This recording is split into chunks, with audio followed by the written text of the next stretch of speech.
કેમ છો? બધા મજામાં ને? ગુજરાતી ઘરેલું રસોઈમાં તમારું સ્વાગત છે.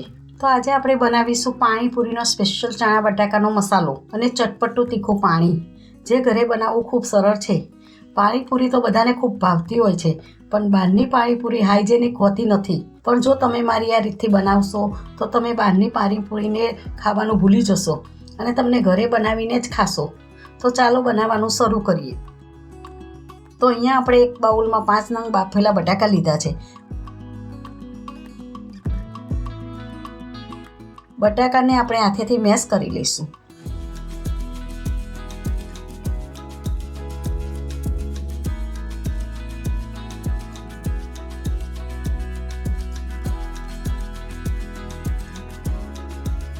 તેમાં એક બાઉલ જેટલા બાફેલા ચણા નાખીશું.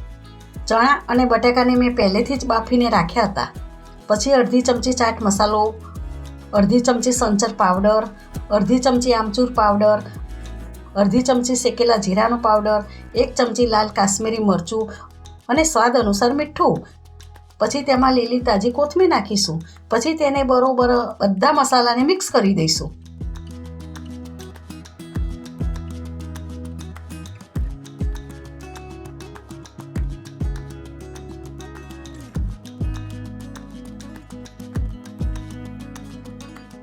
તો જુઓ, આપણો ચણા બટાકાનો મસાલો બનીને રેડી થઈ ગયો છે. તો હવે આપણે પાણીપુરીનું પાણી બનાવી લઈએ. તો એક મિક્સર જારમાં 1 બાઉલ જેટલી લીલી તાજી કોથમીર, થોડા પુદીનાના પાન, થોડું લીલું લસણ, પછી 2 લીલા મરચાં અને 2 ટુકડા આદુના નાખીશું. પછી તેની પેસ્ટ કરી લઈશું. તો જુઓ, આવી પેસ્ટ તૈયાર કરી લેવાની. હવે એક તપેલીમાં 1 વાટકી આમલી અને ગોળનું બનાવેલું પાણી લઈશું. અહીંયા મેં ગોળ અને આમલીનું પાણી પહેલેથી જ બનાવીને રેડી કરી લીધું હતું. પછી એમાં 1 લીટર જેટલું પાણી રેડીશું. તમારે જેટલું પાણી જોઈતું હોય તેટલું તમે લઈ શકો છો. પછી તેમાં 1 ચમચી સંચર નાખીશું, 1 ચમચી ચાટ મસાલો, 1 ચમચી આમચૂર પાવડર, 1 ચમચી શેકેલા જીરાનો પાવડર, પછી 1 ચમચી લાલ કાશ્મીરી મરચું નાખીશું. પછી સ્વાદ અનુસાર મીઠું. પછી જે લીલા મસાલાની પેસ્ટ બનાવી હતી તે 2 ચમચી જેટલી નાખીશું. પછી તેમાં થોડો લીંબુનો રસ,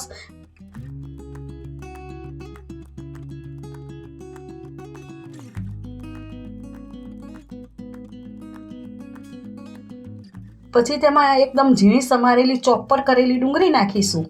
લીલી તાજી કોથમીર સમારેલી નાખીશું.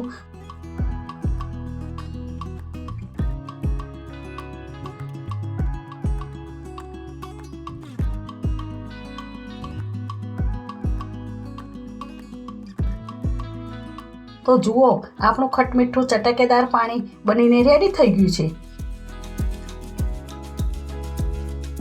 હવે પકોડી સાથે ખાવાનો ચણા બટાકાનો મસાલો, તીખું ચટકેદાર પાણી પકોડી સાથે ખાવા માટે તૈયાર થઈ ગયો છે. તમે પણ જો મારી આ રીતથી ઘરે પાણીને મસાલો બનાવશો તો તમને ઘરે વારંવાર બનાવવાનું મન થશે. તમને જો મારી આ રેસીપી ગમી હોય તો મારા વિડીયોને લાઈક કરજો અને મારી ચેનલને સબસ્ક્રાઈબ કરજો. જય શ્રી કૃષ્ણ.